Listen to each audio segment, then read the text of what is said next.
Olá, nós conversamos em multiplataforma com o chefe da Polícia Federal em Bauru, Enio Bienospino. Enio, obrigado por conversar conosco aqui em multiplataforma pela rádio, a TV Câmara, a rede de TV pública, na Semana Nacional de Políticas sobre Drogas. Olá, Nelson. Olá, os ouvintes e telespectadores da TV Câmara. É um prazer estar aqui. Enio, você comentava com a gente, aproveitando o tema, para a gente dimensionar um pouco os trabalhos da Polícia Federal aqui na Regional de Bauru, que o volume de apreensão de drogas no ano passado, 2019, apresentou um dado de 0,5 toneladas entre maconha e cocaína. A situação de logística, transporte, em função do trabalho da Polícia Federal de Bauru, ela tem uma característica relacionada também aos países vizinhos, em especial mais o Paraguai, não é o caso? Nelson, todos sabemos que o Brasil é um país que não produz drogas. Tradicionalmente, o Brasil não é um país produtor de drogas. Exceção feita a região do polígono da maconha, que fica no Nordeste, e que produz, eventualmente, alguma quantidade de maconha, o Brasil não é um país produtor. Então, toda a droga que circula no nosso país provém de um tráfico internacional em algum momento do iter criminis, do caminho do crime. A maconha normalmente é produzida no Paraguai mesmo. E a cocaína, por sua vez, costuma ser produzida em outros países vizinhos, como a Colômbia, a Venezuela, o Equador, a Bolívia. E essa droga vem também para o Brasil, quando por via terrestre, também normalmente através do Paraguai.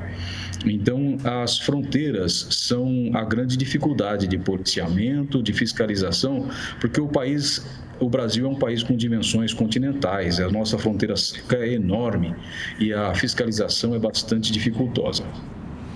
Que peso tem nisso do ponto de vista de organização de trabalho de vocês, o fato da gente ter uma localização geográfica com passagens rodoviárias, como é sabido aqui, mas tem caminhos também com eventuais aeroportos clandestinos aqui no centro do estado de São Paulo e possibilidade de interligação com outras rotas?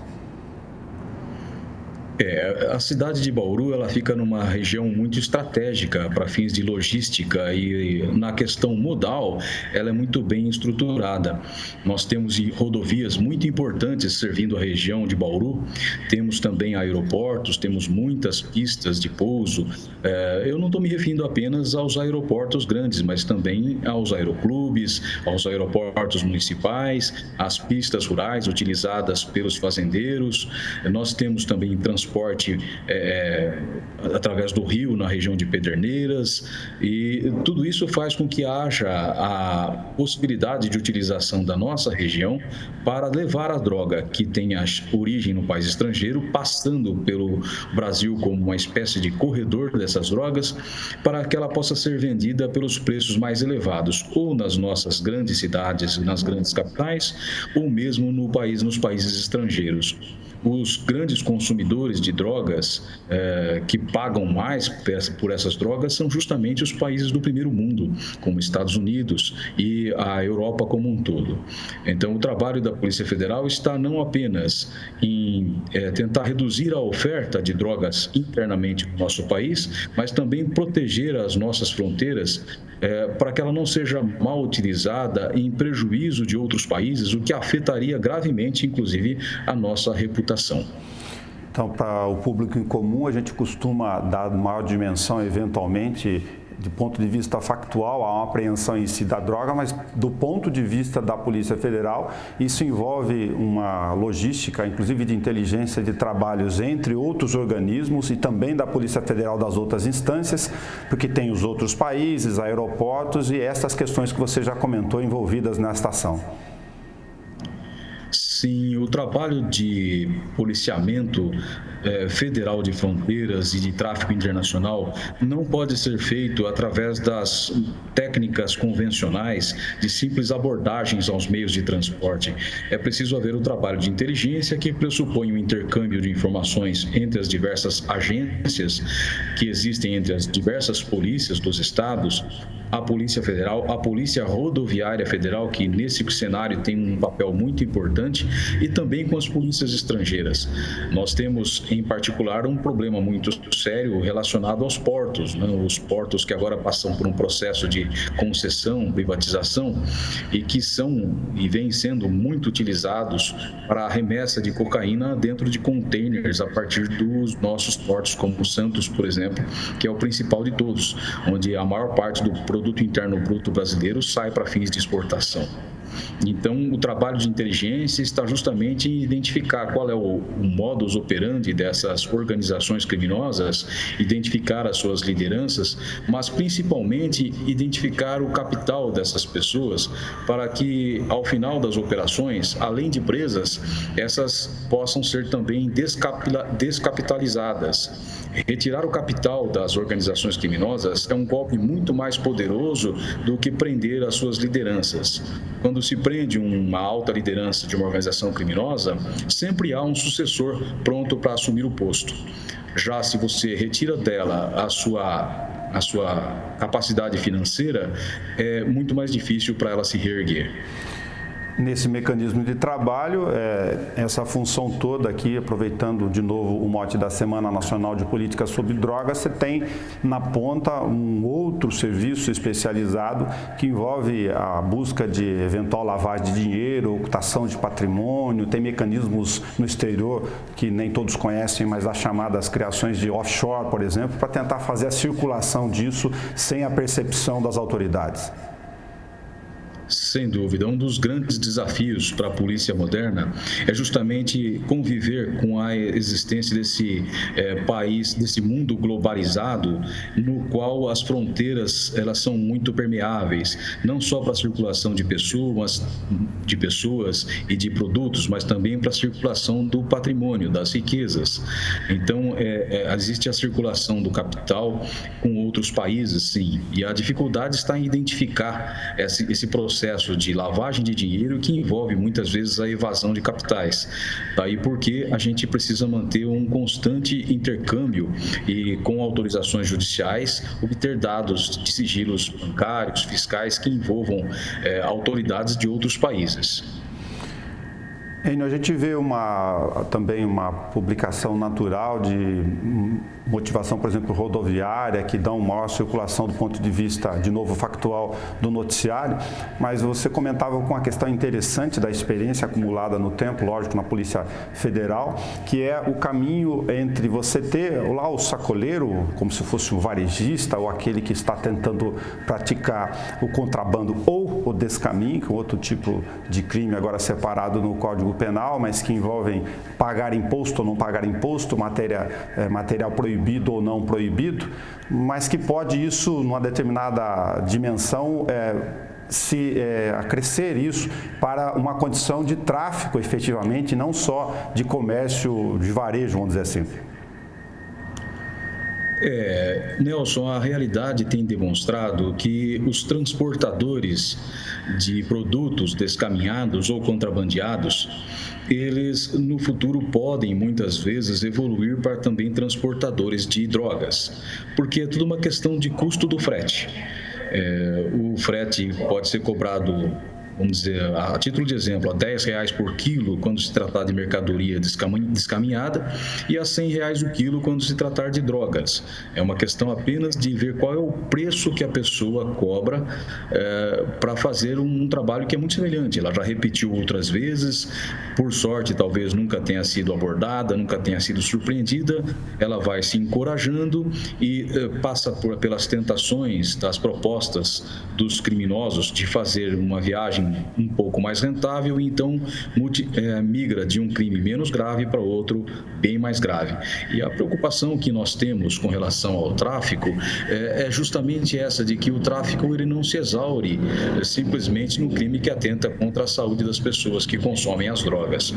O tráfico ele sempre envolve outros crimes muito violentos, porque normalmente as organizações criminosas acabam tendo acertos de contas, outras pessoas furtam ou roubam para sustentar o vício. Então nós temos crimes como roubo, como homicídios, crimes graves, muito graves, que acabam atentando diretamente com a tranquilidade, a segurança das pessoas nas cidades em que moram.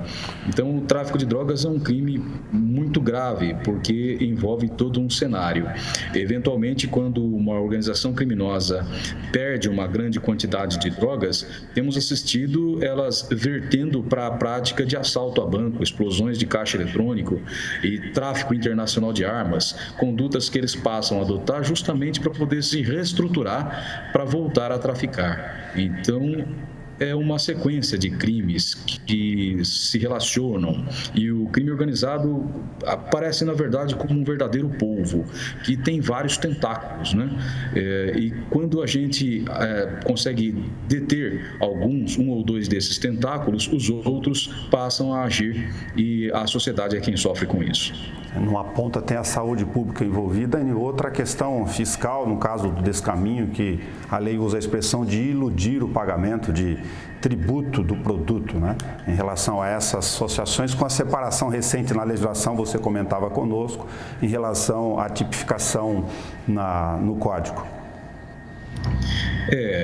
A tipificação no Código, até alguns anos atrás, era colocada o contrabando e o descaminho no mesmo artigo.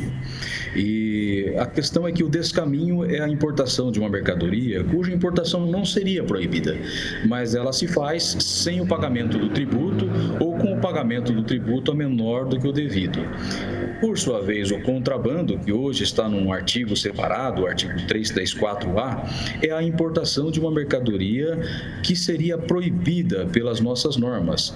E ela acontece, naturalmente, sem pagamento de tributo, porque já é proibida a importação, e a pena acaba sendo mais severa. São mercadorias que deveriam passar pelo crivo, ou do Inmetro, ou da Anvisa, ou do Ministério da Agricultura, Pecuária e Abastecimento, mas são mercadorias que, por não estarem devidamente controladas, podem causar malefícios para o seu consumidor.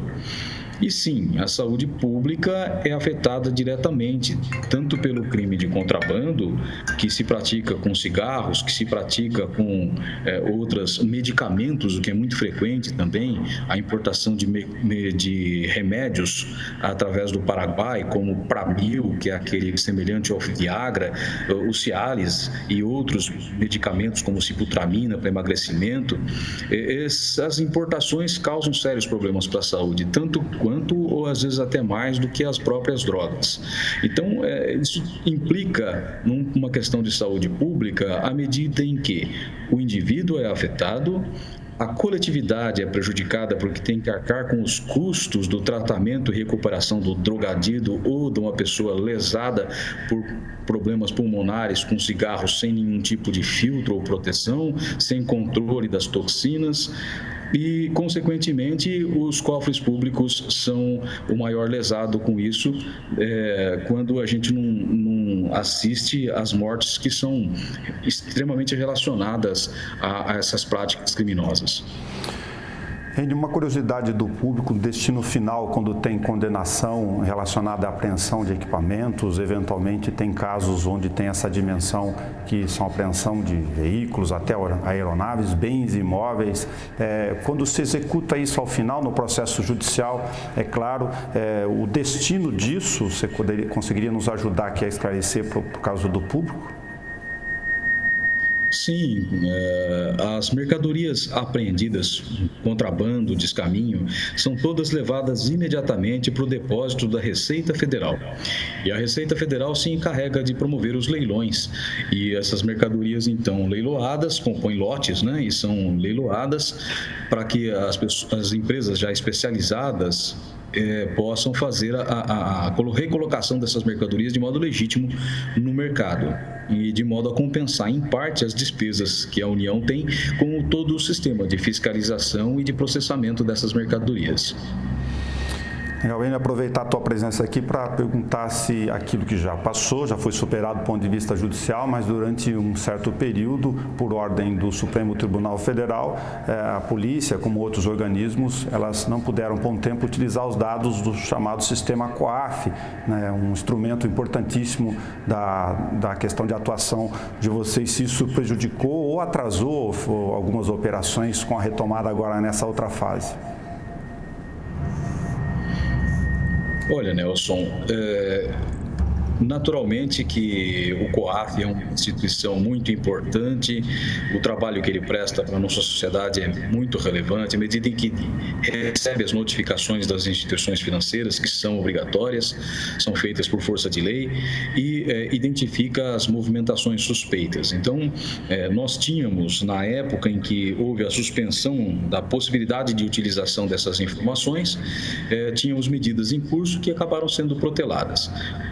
Houve um atraso, sim, alguns meses acabaram impactando nas investigações, e quando voltou a possibilidade de utilização dessas informações com autorização judicial, a nossa operação que tratava desse assunto acabou sendo deflagrada e com sucesso.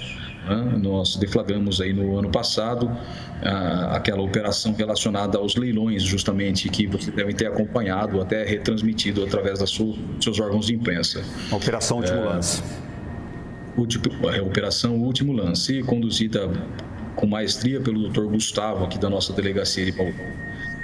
Mas então, se houve prejuízo, eu acho que, ainda que o prejuízo tenha sido apenas o tempo, esse não deixa de ser um prejuízo, à medida em que a justiça, que se diz realmente justa, verdadeiramente justa, é aquela justiça que se faz de modo oportuno.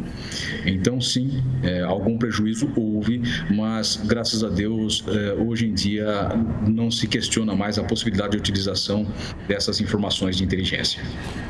Para aproveitar a sua presença aqui nessa emissora pública de rádio e televisão para fazer duas prestações de serviços bastante objetivas. Você conversava comigo do ponto de vista de material eletrônico, que o chamado auxílio Covid tem uma série de informações, como você bem sabe, já divulgadas, infelizmente, de golpes, normalmente por descuido dos usuários, junto ao saque do auxílio emergencial na Caixa Econômica Federal, para as pessoas saberem que primeiro faz o termo de contestação diretamente na Caixa, não precisa procurar a Polícia Federal, e de lá a própria agência estatal é que encaminha isso eventualmente para a polícia. Sim, bem oportuno esse assunto também no momento, Nelson. A verdade é que as pessoas estão descobrindo que utilizaram os seus dados para recebimento indevido do auxílio emergencial Covid-19.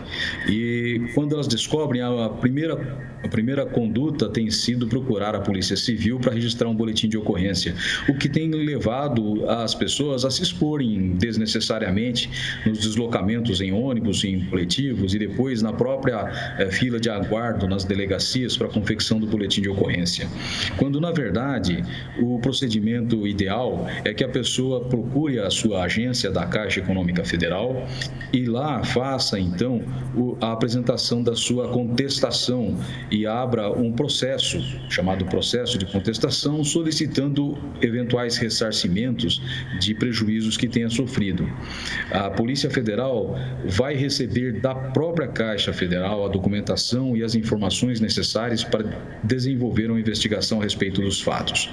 Então, sim, é importante alertar toda a comunidade para que não vão até a Polícia Federal, não vão até a Polícia Civil, limitem-se a fazer o registro junto à Caixa Econômica Federal e depois aguardem que as providências certamente serão adotadas. A Polícia Federal está se preparando para ter que fazer cruzamentos de dados entre um número muito elevado de pessoas que apontem a situação de vítimas, porque se verificou que o número de golpes aplicados nesse período foi muito grande.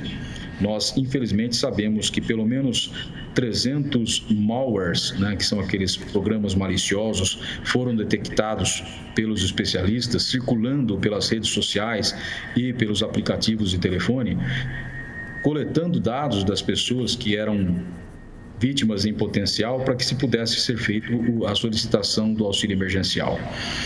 Sabemos que as pessoas inocentemente acessavam sites equivocados e não o site oficial da Caixa Federal para baixar o aplicativo e depois fazer a solicitação e acabavam fornecendo seus dados a criminosos, aos cybercriminosos, que depois utilizaram esses dados para a solicitação dos benefícios.